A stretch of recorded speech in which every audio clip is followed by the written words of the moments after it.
کوئی وہ کمپلیکیٹڈ قسم کی باتیں نہیں کرنی، میں نے شعر ہی زیادہ پڑھنے ہیں، آج ذرا آپ توجہ رکھیں کہ مجھے پڑھ کر جلا ہے شہر اور میں پس دیوار لکھا رہ گیا ہوں۔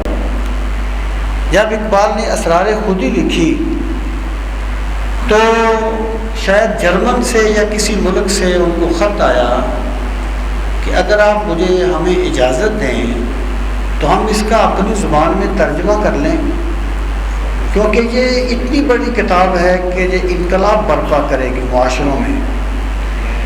تو اقبال رو پڑے، کہنے لگے میں نے جس قوم کے لیے لکھی ہے وہ تو اس طرف آتے نہیں ہیں، اور باہر والے جو ہیں وہ اس کے ترجمے کرنے کو بیتاب ہیں۔ تو یہ جو محاورہ ہے نا کہ گھر کی وہ مرغی دال برابر، یہ گراؤنڈ ریئلٹی ہے۔ اب دیکھیں، کبھی اس بات پہ غور فرمانا کہ تمام انبیاء کرام نے ہجرت ضرور کی، کیا وجہ تھی اس کی؟ اس کی وجہ یہ تھی کہ وہ کیونکہ انبیاء کرام ان کے اپنے معاشرے کے ایک فرد ہوتے تھے، تو وہ انہیں ہمیشہ ایک معاشرے کی فرد سے ہی دیکھنے کی کوشش کرتے تھے۔ وہ نہیں سمجھتے تھے کہ معاشرے کے اس فرد کو رب نے نواز دیا ہے اور رب نے کیا مقامات عطا فرمائے ہیں۔ تو انبیاء کرام کی ہجرت کے پیچھے بھی بیسیکلی یہی فلسفہ ہے کہ جو بندہ کسی معاشرے میں رہتا ہے اس کی وہاں اس طرح قدر نہیں کی جاتی جس طرح ہوتی ہے۔ یہی بات میں اقبال کی کر رہا ہوں۔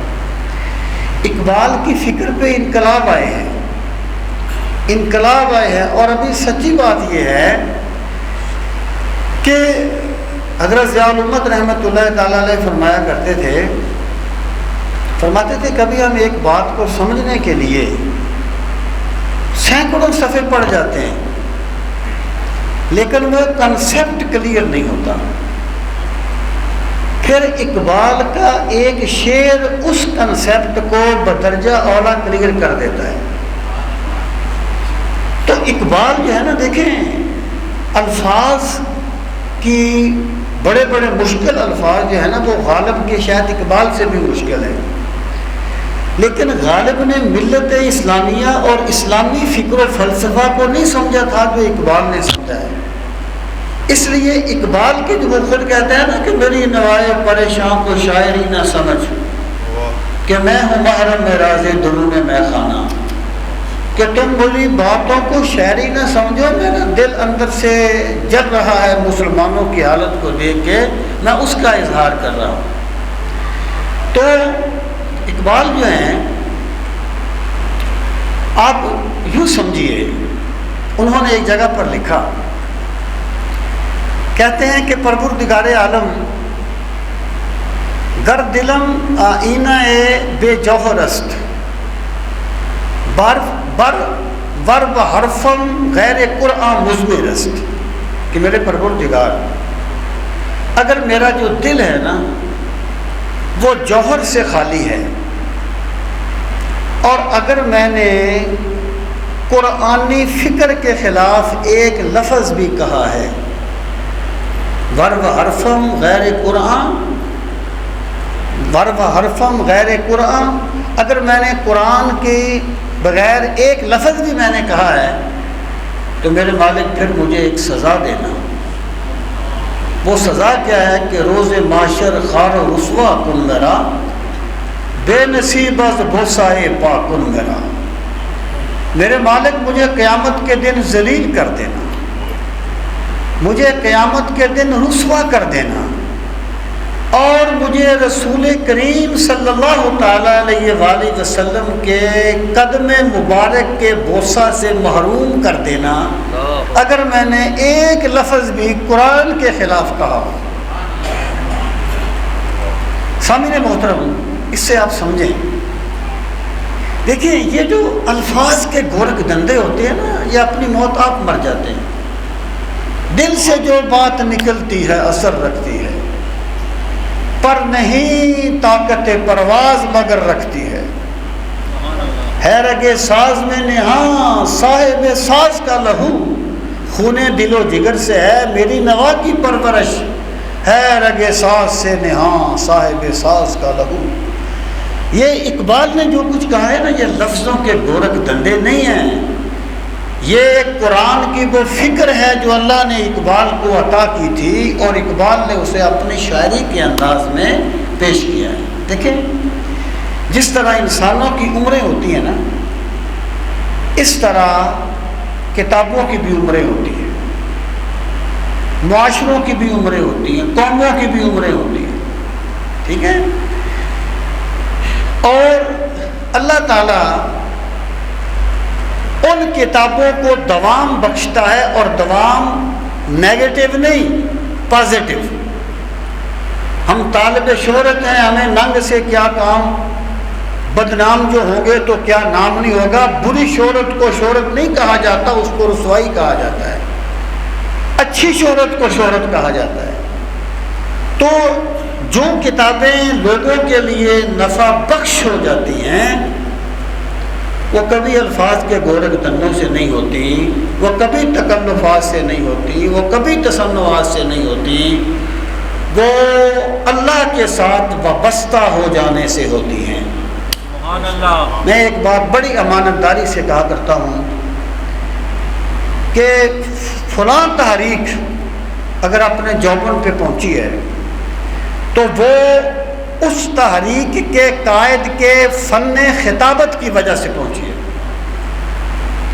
اور حضرت ضیاء الامت رحمۃ اللہ تعالیٰ علیہ کی جو تحریک آئے دن پھیلتی جا رہی ہے، یہ حضرت ضیاء الامت کے اخلاص اور للہیت کے صدقے میں پہنچی. سبحان اللہ.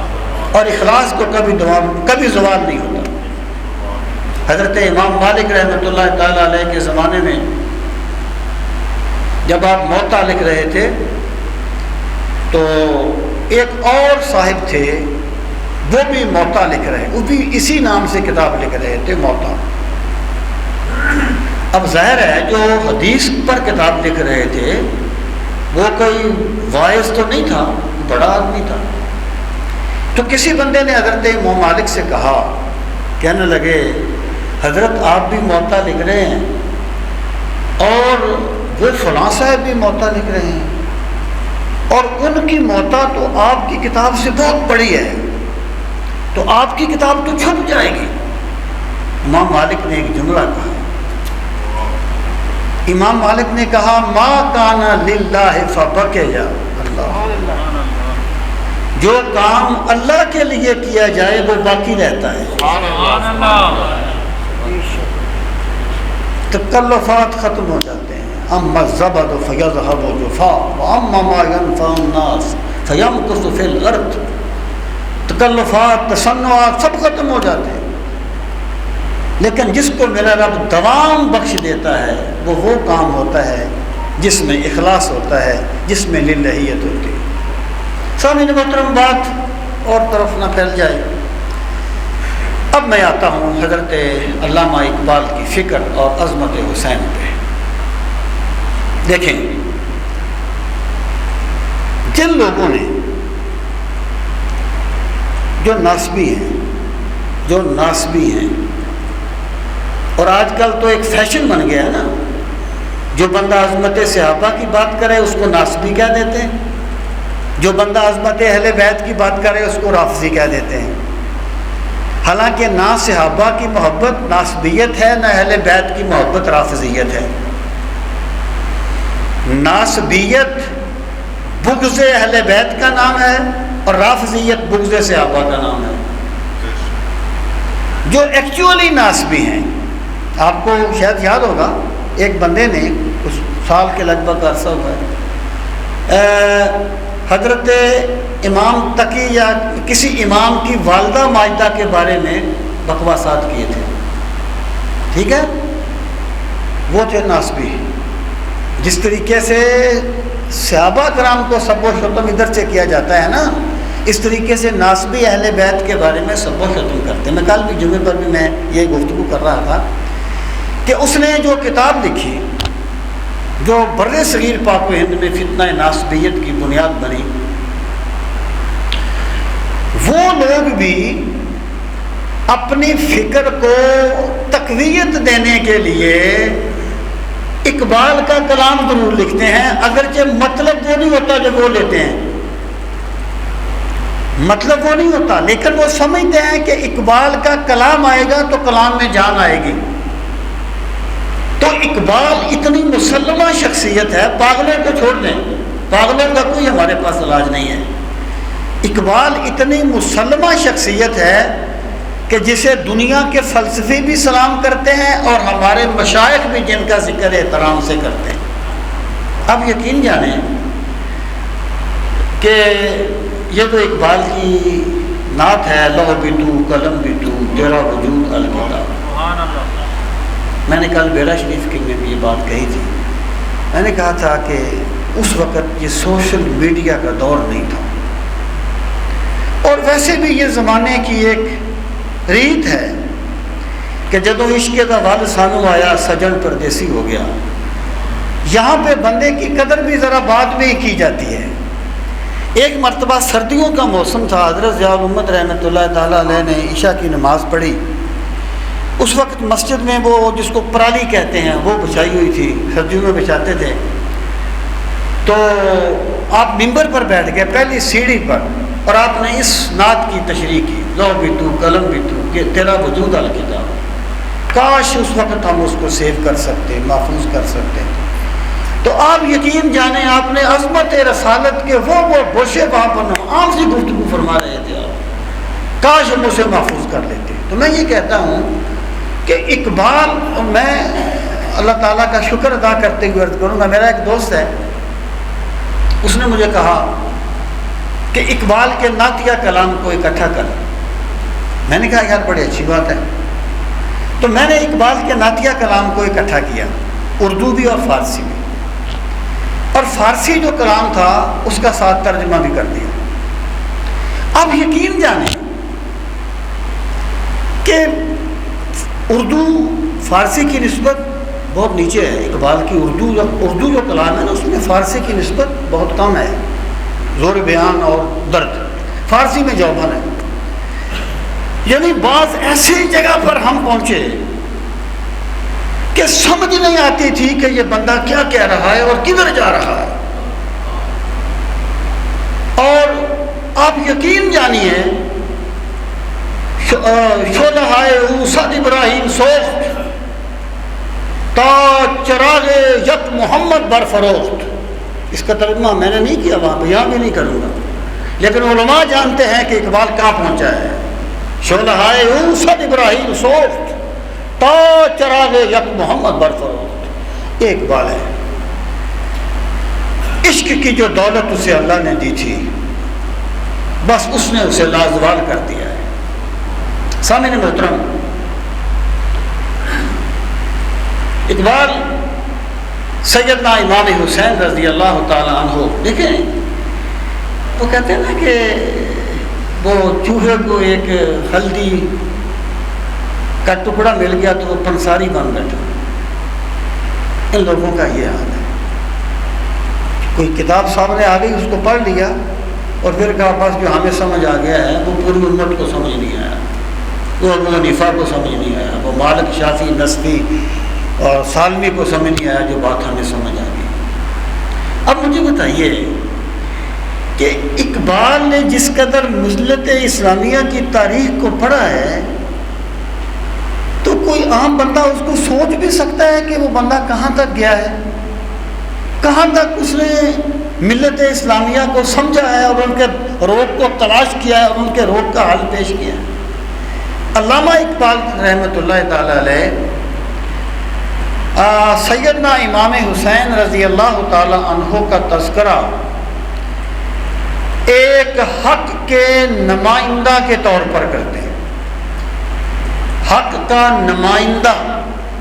وہ کہتے ہیں نا کہ ستیزہ کار رہا ہے ازل سے تا امروز، چراغ مصطفی سے شرار بو لہبی، میان مقام بست و شکست و فشار و سوز و کشید، میان قطرہ نیش آئے آتش عنبی، اسی کشاکش پیہم سے زندہ ہیں اقوام، یہی ہے راز تب و تاب ملت عربی۔ یہ جو حق و باطل کی کشمکش ہے نا، یہ ہمیشہ سے رہی ہے۔ اور اقبال نے سیدنا امام حسین کو ہمیشہ حق کا نمائندہ بنا کے پیش کیا ہے، حق کا نمائندہ۔ سامعین محترم، اس جگہ پر کہتے ہیں قافلہ حجاز میں ایک حسین بھی نہیں، قافلہ حجاز میں ایک حسین بھی نہیں، گرچہ ہیں تابدار ابھی گیسوئے دجلہ و فرات۔ ایک جگہ پر کہتے ہیں نکل کر خانقاہوں سے ادا کر رسم شبیری، کہ رسم خانقاہی ہے فقط اندوہ و دلگیری، تیرے دین و ادب سے آ رہی ہے بوئے رہبانی، اور یہی ہے مٹنے والی امتوں کا عالم پیری، کہ جو قوم اسوہ حسینی کو چھوڑ دیتی ہے وہ مٹ جاتی ہے، اور وہ مٹنے والی قوموں کی علامتی نشان ہوتا ہے اسوہ شبیری کو چھوڑ دینا۔ سامعین محترم، اسرار خودی میں اقبال کی ایک نظم ہے در معنی حریت اسلامیہ، کہ اسلامی حریت کیا ہے۔ بڑی لمبی چوڑی نظم ہے، کوئی 70-60 کے لگ بھگ اس کے اشعار ہوں گے۔ اس میں پہلے وہ کہتے ہیں کہ تو نے دیکھا ہے کہ عشق نے عقل کا کیا حال کیا، مفہوم ہے ان اشعار کا۔ تجھے پتہ ہے کہ کربلا میں عشق نے عقل کا کیا حال کیا، یعنی یہ وہ بات ہے جو وہ ایک جگہ پر اور کہتے ہیں اپنے اردو کلام میں، کہ پختہ ہوتی ہے اگر مصلحت اندیش ہو عقل، پختہ ہوتی ہے اگر مصلحت اندیش ہو عقل، اگر عقل، او بیٹا ہیلو باتیں نہیں کرنی آپس میں، بھائی باتیں نہیں کرنی، سیدھے ہو کے بیٹھو، بات نہیں کرنی آپس میں بالکل، ورنہ اٹھ جو نہیں بیٹھنا۔ عقل اگر سوچے نا اس میں میرا کیا فائدہ ہوگا، اس میں میرا کیا نقصان ہوگا، تو یہ عقل کی خوبی ہے۔ پختہ ہوتی ہے اگر مصلحت اندیش ہو عقل، اور عشق و مصلحت اندیش تو ہے خام ابھی۔ اگر عشق سوچے نا کہ فائدہ ہے کہ نقصان ہے، تو یہ عشق کے ناقص ہونے کی دلیل ہے۔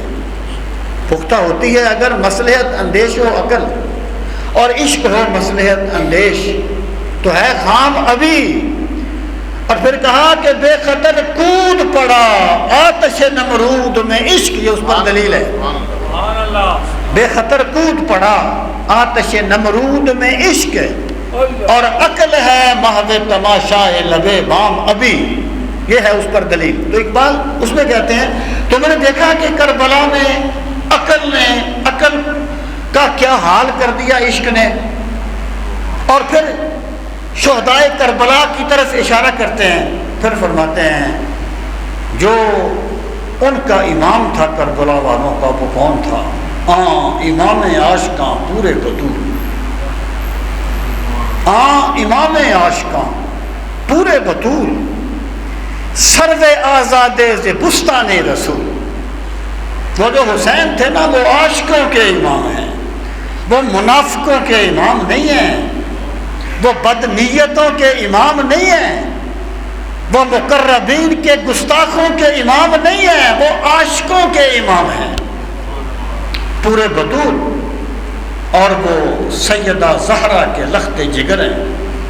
ایک جگہ پر کہتے ہیں کہ اگر پندے ز درویش پذیری ہزار امت بمیرت تو نہ میری، اگر پندے ز درویش پذیری ہزار امت بمیرت تو نہ میری، اے مسلم خواتین، اے لوگو، اگر تم میری ایک نصیحت پہ عمل کرو، اگر پندے، پند نصیحت کو کہتے ہیں، پند نامہ، اگر پندے ز درویش پذیری، اگر تو اس درویش کی ایک نصیحت پہ عمل کرے، ہزار امت بمیرت تو نہ میری، ہزار قومیں مٹ جائیں گی تو نہیں مٹے گا، کیا کر بطول باش، بطول باش و پنہا شو عظیم اثر، کہ در آغوش شبیر بگیری، بطول بن جا بطول۔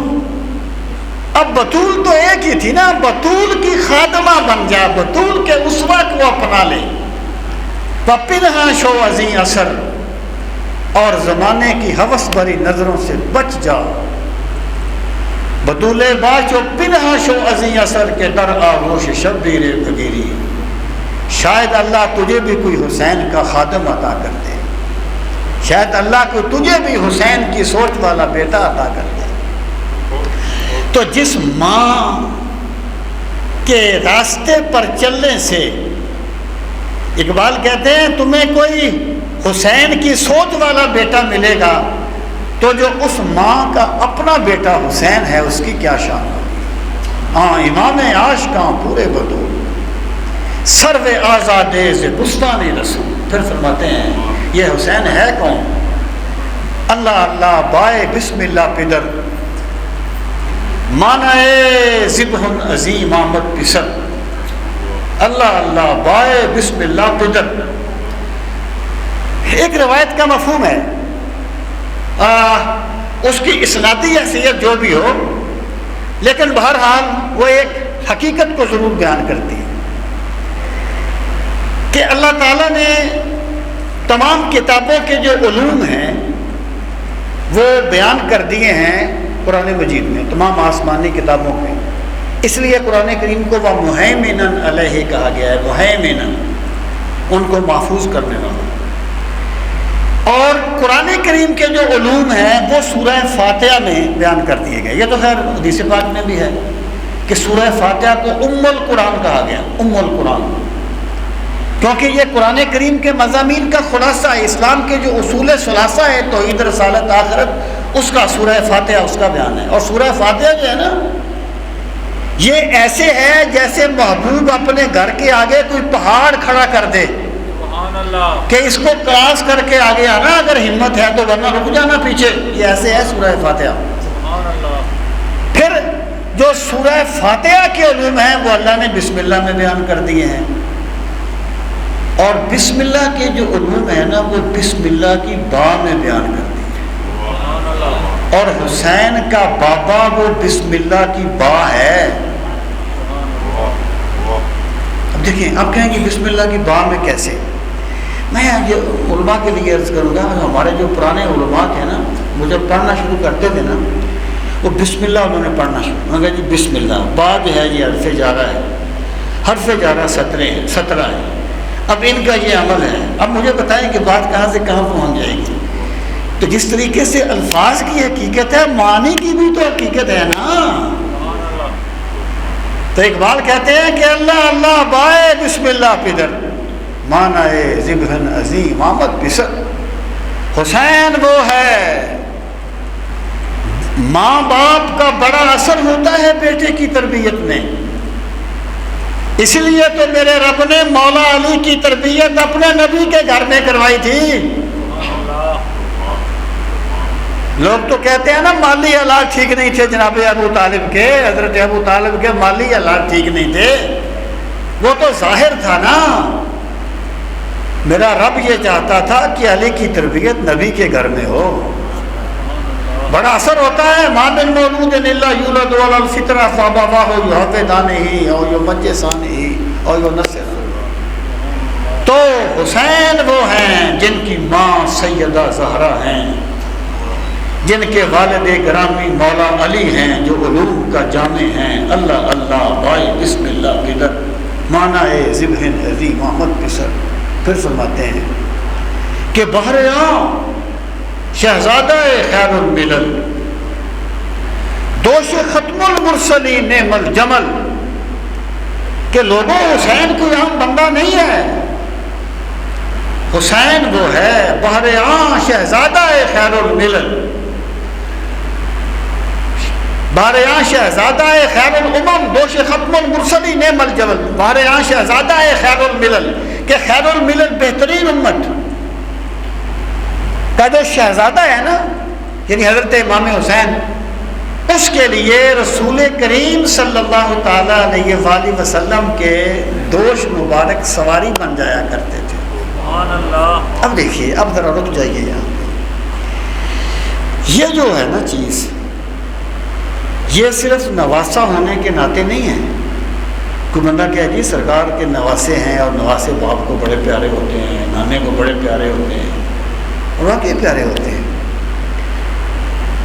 لیکن ایمان ہمیں یہ کہتا ہے کہ من احب للہ و ابغض للہ و آطا للہ و منع للہ فقد استکمل الایمان۔ جس بندے کی محبت اپنی ذات کے لیے نہ ہو، اللہ کے لیے ہو، اس کی نفرت اللہ کے لیے ہو، وہ کسی کو دے تو اللہ کے لیے دے، نہ دے تو اللہ کے لیے نہ دے، فقد استکمل الایمان، اس نے اپنا ایمان مکمل کر لیا ہے۔ یعنی تبھی محبت کمال نہیں ہے، یہ تبھی محبت ہے۔ قرآن کبھی تمہیں تبھی چیز کا حکم نہیں دے گا۔ قرآن والدین کو کبھی نہیں کہے گا اپنے بچوں سے محبت کرو، کیونکہ وہ تبھی چیز ہے۔ قرآن یہ کہے گا اپنے بچوں کے حقوق ادا کرو، اس میں رکاوٹیں آ جاتی ہیں۔ اسلام یہ نہیں کہے گا کہ اپنی ماں سے محبت کرو، وہ ہر کوئی کرتا ہے۔ اسلام یہ کہے گا اس کے احسانات کا بدلہ دو، یہ مشکل ہو جاتا ہے کبھی کبھی، تو تبھی چیز کا حکم نہیں دیا جاتا، وہ انڈرسٹوڈ ہوتی ہے، سمجھے میرے بھائی؟ اب مجھے بتائیے کہ جب ایک عام، اور یہ بڑا مشکل ہوتا ہے، اپنی ذات کے خول سے اوپر اٹھ کر اللہ کے لیے جینا آسان کام نہیں ہوتا۔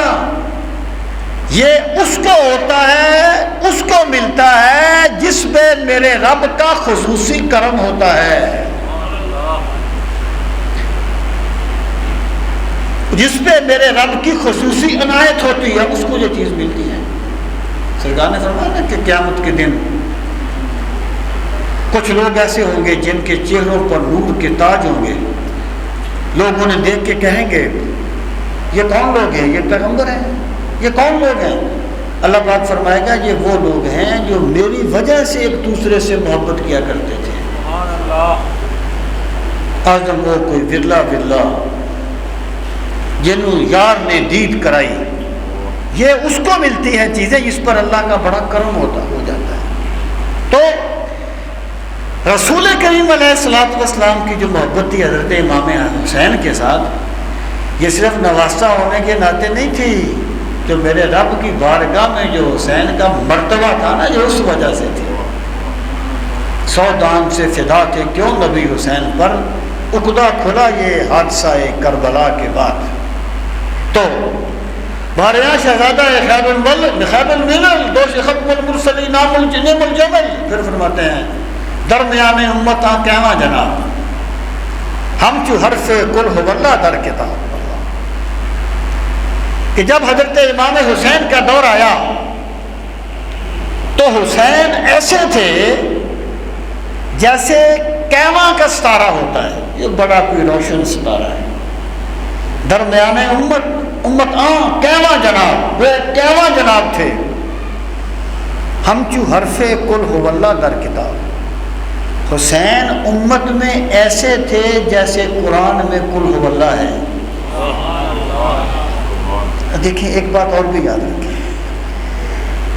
جن لوگوں کی تعلیم کم ہوتی ہے نا، وہ بڑے جلدی جذباتی ہو جاتے ہیں۔ پڑھے لکھے بندے جلدی جذباتی نہیں ہوتے، یعنی جب لوگ پاگل ہو رہے ہوتے ہیں نا کسی بات پہ، تو پڑھا لکھا بندہ ہنس رہا ہوتا ہے کہ یہاں سے پاگل کیا کر رہے ہیں۔ پڑھے لکھے بندے جلدی جذباتی نہیں ہوتے، پڑھے لکھے بندوں کا اپنا ایک معیار ہوتا ہے، اور اقبال تو وہ پڑھا لکھا تھا کہ پڑھے لکھے اس کو سمجھ بھی نہیں سکتے، وہ تو مشرق و مغرب کی علوم پی گیا تھا۔ فرنگ میں کچھ دن اور بھی ٹھہر جاؤں، میرے جنون کو سنبھالے اگر یہ ویرانہ، وہ تو یورپ کو ویرانہ کہتا ہے، تو وہ جلدی متاثر نہیں ہوتے، وہ کسی بات سے متاثر ہوتے ہیں۔ تو اگر اقبال سیدنا امام حسین کا یہ عظمت بیان کر رہا ہے تو پھر سمجھیے کہ اس کا مقام امام عالی مقام کا مقام ہوگا کیا۔ درمیان امت کہواں جناب ہم چو حرف کل ہو اللہ در کتاب۔ پھر فرماتے ہیں کہ موسیٰ و فرعون و شبیر و یزید، یہ پہلی جو چیزیں بیان کی نا، فضیلت کی دو قسمیں ہوتی ہیں، ایک فضیلت وہبی ہوتی ہے، ایک فضیلت کسبی ہوتی ہے۔ فضیلت وہبی وہ ہوتی ہے جو محض اللہ کی عطا سے کسی کو مل جاتی ہے، اس میں بندے کا کوئی دخل نہیں ہوتا۔ مثلا ایک بندہ جو ہے وہ بڑے کسی نیک بندے کے اولیاء ولی اللہ کے گھر میں پیدا ہو گیا ہے تو اس کا احترام کیا جائے گا، اگرچہ اس کو ابھی چلنا بھی نہ آتا ہو۔ ہوشیار وزیر الدین گولڑوی رحمۃ اللہ علیہ نے فرمایا تھا کہ خدا کا شکر زمانے کی قدردانی ہے، جوان بھی نہ ہوئے تھے کہ پیر کہلائے، وہ تو بچپن میں ہی پیر صاحب کہلاتے ہیں۔ ٹھیک ہے، یہ ہوتی ہیں۔ ہر انسان جو انسان بنتا ہے اس کے انسان بننے میں اس کی محنت کا دخل نہیں ہوتا، یہ میرے رب کا کرم ہے کہ اس نے اسے انسان بنا دیا۔ یہ فضیلت وہبی ہے۔ اور بعض ہوتی ہیں فضیلت کسبیہ۔ فضیلت کسبیہ وہ ہوتی ہیں جو ایک بندہ محنت کر کے حاصل کرتا ہے، پھر بھی بندہ کچھ نہیں کرتا میرا رب ہی ہے، بندے کا کسب اس میں شامل ضرور ہوتا ہے، یعنی فائنل اتھارٹی اللہ کی ذات ہی ہے، لیکن بندے کا اس میں کسب ضرور ہوتا ہے، اللہ کی اطاعت سے وہ کوشش ضرور کرتا ہے۔ جیسے ایک بچہ محنت کر کے میٹرک کر لیتا ہے تو یہ کسبی فضیلت ہے، کوئی ڈاکٹر بن گیا، انجینئر بن گیا، کسبی فضیلت۔ پہلے حضرت علامہ اقبال نے مولا حسین کی فضائل وہبیہ کو بیان کیا، اب فضائل کسبیہ کو بیان فرمایا۔ یہ جو نبوت ہے نا، نبوت ایک وہبی چیز ہے، کسبی چیز نہیں ہے، یعنی نبوت کوشش کرنے سے نہیں ملتی، محض میرے رب کی عطا سے جس کو ملنی تھی مل گئی۔ ٹھیک ہے، اگلی بات جو میں کہنا چاہتا ہوں کہ علماء کہتے ہیں، ایک بہت اچھا جملہ ہے مفکر کا، اس نے کہا کہ نبوت وہبی چیز ہے، کسبی نہیں ہے، لیکن اگر نبوت کسبی چیز بھی ہوتی تو تب بھی نبی وہی ہوتے جو اب نبی ہیں، کیونکہ یہ میرے رب کا انتخاب ہے جو جانتا بھی سب کچھ ہے اور جس کے علم سے بھی کوئی چیز مخفی نہیں ہے۔ تو اللہ تعالیٰ نے اگر حضرات حسنین کریمین اور جن مقدس افراد کو یہ مرتبہ عطا فرمایا ہے کہ انہیں یہ گھرانہ دیا ہے تو میرے رب نے ویسے ہی نہیں دے دیا تھا گھرانہ، میرے خدا کی تقسیم ویسے نہیں ہوتی، میرا رب جانتا ہے کہ یہ بندہ کس شان کا حامل ہوگا جب یہ دنیا میں جیے گا۔ تو اب فضائل وہبیہ کے بعد اب فضائل کسبیہ کو بیان کرتے ہیں۔ فرماتے ہیں موسیٰ و فرعون و شبیر و یزید، عید و قوت از حیات آیت پدید۔ کہ موسیٰ و فرعون، موسیٰ حق کا علم بردار ہے، علامت ہے حق کی، فرعون باطل کی سرکش تکبر سرکش کی علامت ہے۔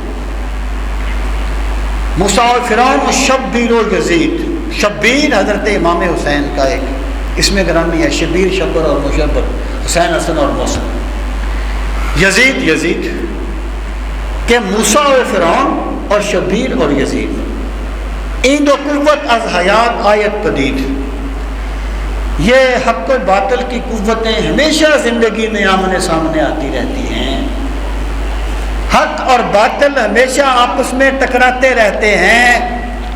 ٹھیک ہے، پھر زندہ حق از قوت شبیری است، اللہ، زندہ حق از قوت شبیری است، باطل آخر داغ حسرت میری است، کہ حق جو ہے نا یہ شبیری قوت سے زندہ ہوتا ہے،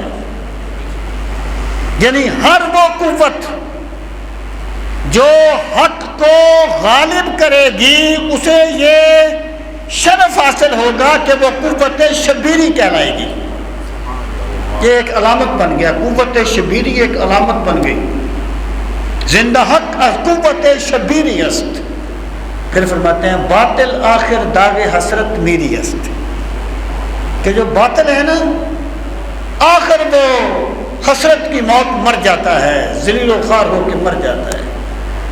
میرے رب کا ضابطہ ہے، یہاں پہ کچھ وقت کے لیے تو مداریوں کو بھی شہرت مل جاتی ہے، تکلفات کرنے والوں کو بھی شہرت مل جاتی ہے، وہ بھی غلبہ پا لیتے ہیں، لیکن صدا کی عزت صرف حق کو ملتی ہے۔ یہ میرے رب کا ضابطہ ہے، صدا کی عزت صرف حق کو ملتی ہے۔ بڑے بڑے لوگ مٹ گئے، جن لوگوں نے حضرت یحییٰ حضرت زکریا کو شہید کر دیا تھا، ان کا نام کوئی نہیں جانتا ہوگا، لیکن حضرت زکریا کو سلام کرنے والے آج بھی اربوں لوگ موجود ہیں۔ زندہ حق از قوت شبیری است، باطل آخر داغ حسرت میری است۔ یعنی جو حق کی قوت ہے نا، اس کا علامتی نشان اب شبیر بن گئے ہیں۔ حق کی قوت کا علامتی نشان مولا حسین ہے۔ اب آ جائیے، کہتے ہیں کہ چوں خلافت رشتہ از قرآن گسیخت، حریت را زہر اندر کام ریخت۔ کہ بھئی امام حسین کیوں گئے تھے کربلا میں؟ یہ بھی ایک بڑی بات ہے۔ آج کل بڑے سوشل میڈیا آ گیا ہے، سوشل میڈیا کے فوائد تو شاید 5% بندے بھی نہ اٹھاتے ہوں، پھر اس نے گمراہی بڑی پھیلائی ہے۔ یعنی جو وہ فرقے جو اپنی موت آپ مر گئے تھے، کون سنتا تھا ان دور شاہیوں، کون سنتا تھا ان ناسبیوں؟ یہ اپنی موت آپ، ان کا نام ایک گالی بن گیا تھا۔ اب جناب وہ آ جاتے ہیں، اور وہی ہلدی کی جو میں نے ٹکڑے والی آپ کو مثال دی ہے، وہ لوگوں کے پاس ہوتا ہے۔ ہماری ینگ جنریشن اللہ ماشاءاللہ، کیونکہ سوشل میڈیا پہ بیٹھی ہوتی ہے، وہ کہتی ہے سبحان اللہ، ہمیں تو ملک میں دھوکے میں رکھا ہے، ہمیں تو پتہ ہی نہیں تھا، حق تو یہ ہے۔ اور اگر تمہارے پاس کسی بات کا علم نہیں ہے تو کسی علم والے سے پوچھ لیا کرو، یار پہلے فتوے کیوں لگا دیتے ہو؟ پہلے اگر تم نے اپنے بارے میں نہیں جانا، تمہارے پاس کوئی بات آتی ہے یا تمہارے مشاہدات کے خلاف ہے، تو کس سے بات تو کر لو۔ جب کوئی بندہ طالب علم بن کے جائے گا نا، تو میرا رب اس کے لیے پھر ہدایت کے دروازے کشادہ کر دیتا ہے۔ اور جو بندہ یہ کہے نا جو میں نے سمجھ لیا وہ کسی کو سمجھ نہیں آیا، میرا خدا اس پہ گمراہی کو مسلط کر دیتا ہے۔ تو یہ جو مقام ہے نا کہ امام حسین کربلا میں کیوں گئے، یہ دونوں گروہوں کے لیے اس کا جواب بڑا آسان ہے۔ ان لوگوں کے لیے جو صحابہ کرام کو نہیں مانتے، وہ کہتے ہیں وہ کہہ دیتے ہیں جی صحابہ کرام نے غلط کیا، وہ نہیں گئے، وہ پر کیا کیا فتوے لگا دیتے ہیں۔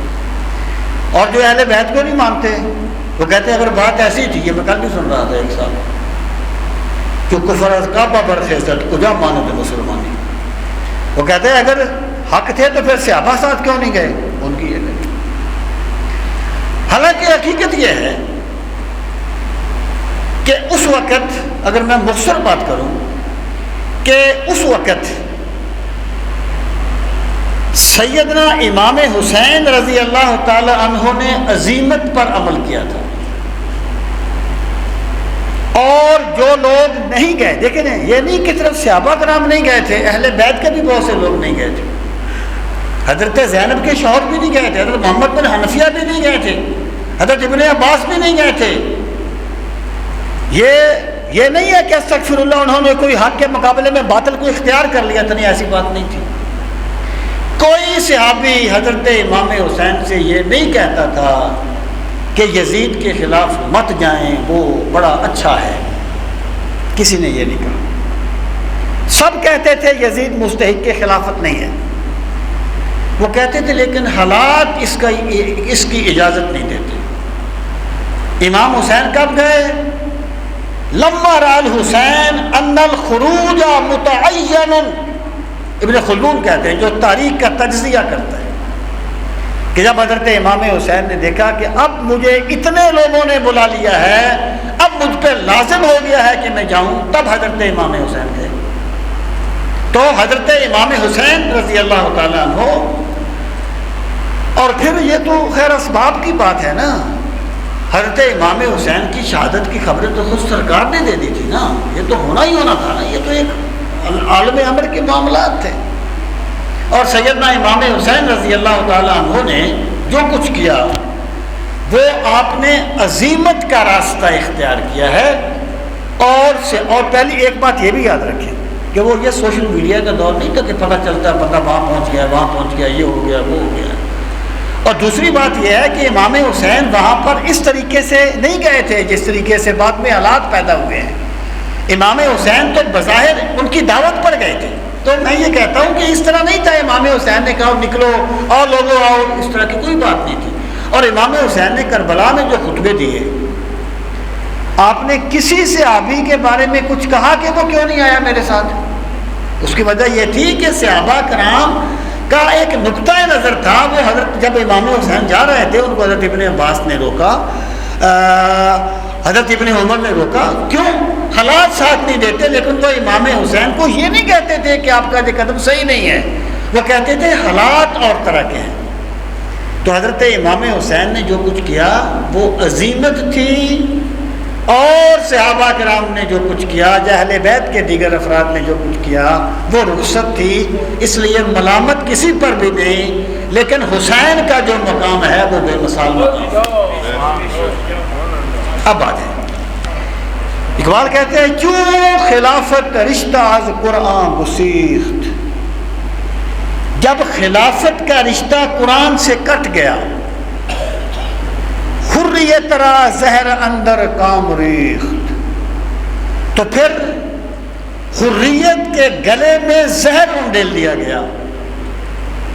پھر کیا ہوا؟ خواست آن سر جلوہ خیر الامم، چوں صحابے قبلہ بارہ در کے دم، پھر وہ بہترین امت کا بہترین جلوہ اٹھا، جس طرح مشرق کی جانب سے گنگور گٹا اٹھتی ہے۔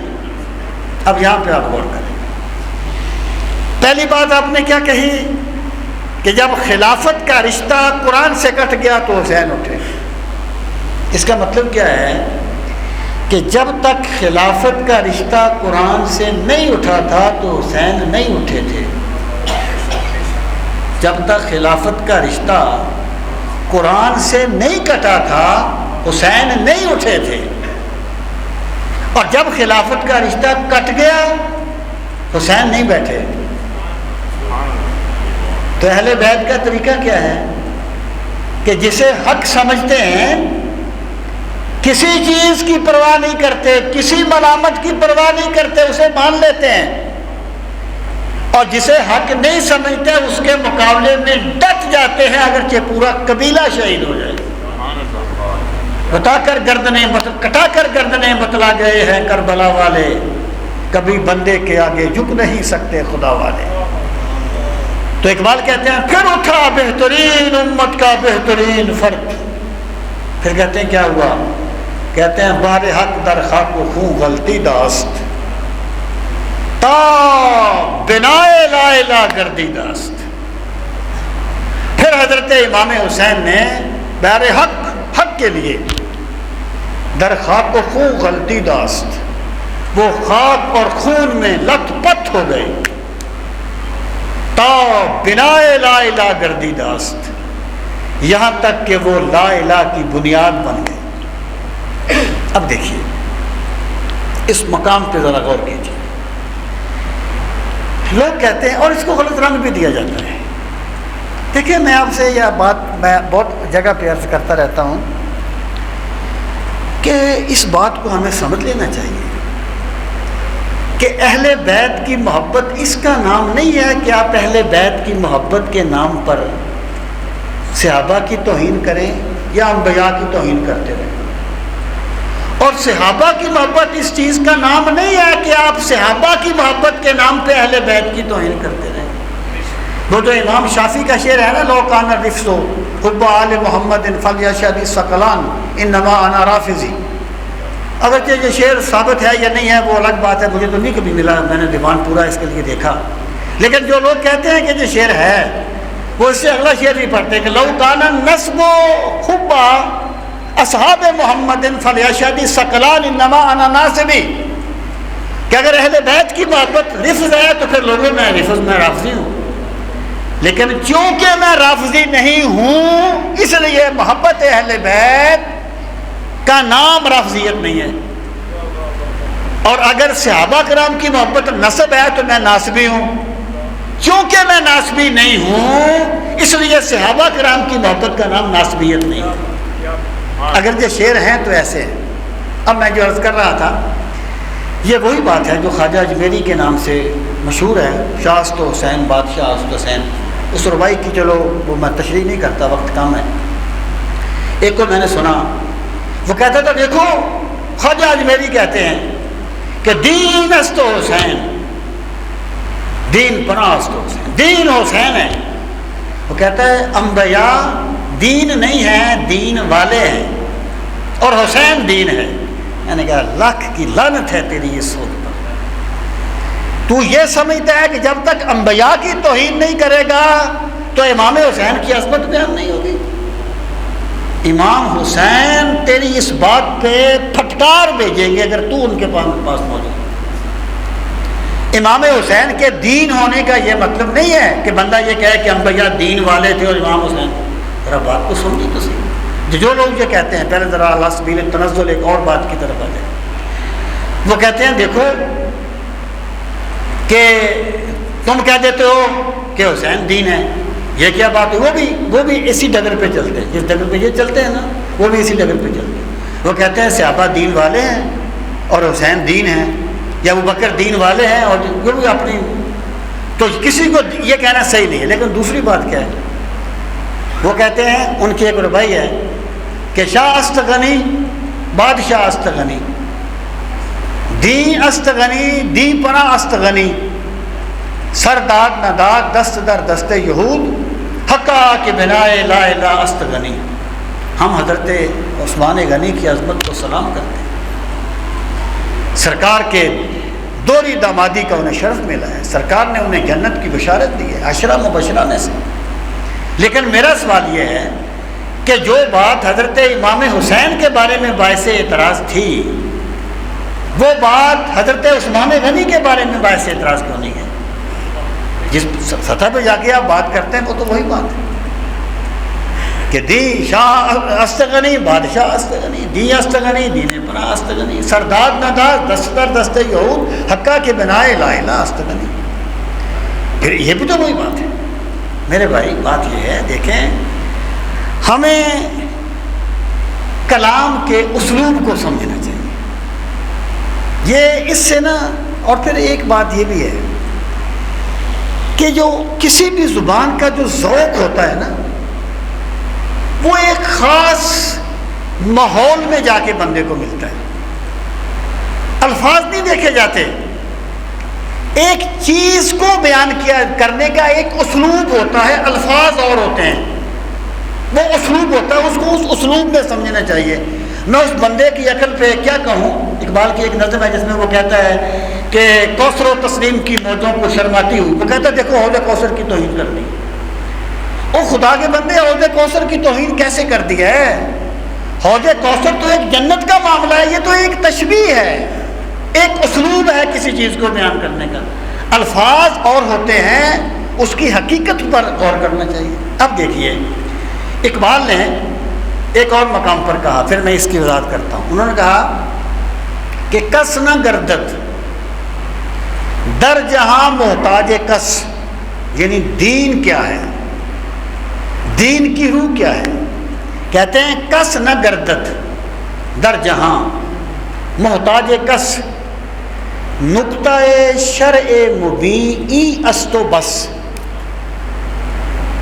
کہ اس دنیا میں کوئی کسی کا محتاج نہ ہو، ہر بندہ اپنی آزادی سے جیے،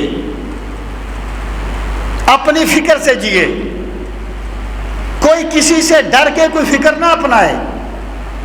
کس نہ گردد در جہاں محتاج کس، نقطہ شرع مبین است و بس، یہ جو آزادی ہے نا، حریت، یہ دین کا مرکزی نقطہ ہے۔ یعنی یہ کیا ہے؟ نقطہ شرع مبین است و بس، شرع مبین کا بنیادی اور کلیدی نقطہ یہی ہے، اور بس۔ مطلب کیا ہے کہ دین کیا ہے؟ حریت کا نام ہے۔ دین کیا ہے؟ حریت۔ بندہ بتوں سے آزاد ہو جائے، دنیا کے بادشاہوں سے آزاد ہو جائے، دنیا کے بڑے بڑے جگادریوں سے آزاد ہو جائے۔ جب حضرت عامر گئے تھے نا کسریٰ کے دربار میں، انہوں نے کہا تم چاہتے کیا ہو مسلمان، کیوں نکلے ہوئے ہو؟ انہوں نے کہا ہمارے نبی نے ہمیں یہ بتایا ہے کہ انسانوں کو بادشاہوں کی غلامی سے نکال کر اللہ کی بندگی کے دائرے میں داخل کر دیا جائے۔ یہ ہے ہمارا بھی مقصد، اصلی مقصد جس کے لیے ہم نکلے ہیں۔ تو یہ جو حریت ہے نا، حریت یہ ہے دین، حریت ہے دین، عقیدہ توحید حریت۔ اور پھر اقبال کہتے ہیں در نوائے زندگی سوز از حسین، اور نظم ہے، یہ نہیں ہے، در نوائے زندگی سوز از حسین، اہل حق حریت آموز از حسین، کہ زندگی کی بہاروں میں جو سوز آتا ہے نا وہ حسین سے آتا ہے، اور اہل حق نے جو حریت سیکھی ہے وہ حسین سے سیکھی ہے۔ در نوائے زندگی سوز از حسین، اہل حق حریت آموز از حسین، اہل حق نے حریت حسین سے سیکھی۔ یہ ہے وہ چیز جس کا وہ کہتا ہے کہ بار حق در خاک و خون غلطی دست تا بنائے لا الہ گردی دست۔ یہ ہے بنائے لا الہ، یہ ہے بنائے لا الہ کہ حریت کا علامتی نشان حسین بن گیا۔ حریت کا علامتی نشان، وہ کہتے ہیں، میں نے کہیں پڑھا نہیں ہے، ایک اخبار میں پڑھا تھا، اوتھینٹک بات نہیں ہے، لیکن سن لیں، ممکن ہے صحیح ہو اور حقیقت ہے۔ کہتے ہیں بابا گرو نانک کے پاس، بابا گرو نانک نے اپنے کسی چیلے سے کہا حسین کا دن منایا کرو۔ اس نے کہا وہ تو مسلمانوں کے ہیں۔ انہوں نے کہا اچھا پھر اس طرح کر، اپنی بہن سے جا کے نکاح کر لے۔ اس نے کہا ضمیر نہیں مانتا۔ انہوں نے کہا مورخ، میں تجھے یہی بات تو سمجھانا چاہتا ہوں، حسین ہر اس شخص کا آئیڈیل ہے جس کے پاس ضمیر ہے۔ یہ ہے حقہ کے بنا لا الہ است حسین، اور یہ ہے بہار حق در خاک و خون غلطی داست تا بنا لا الہ گردی داست۔ اللہ تعالی ہمیں فکر اسلامی نصیب فرمائے، اللہ تعالی ہمیں اسلام کا فہم صحیح نصیب فرمائے۔ وما علینا الا البلاغ المبین۔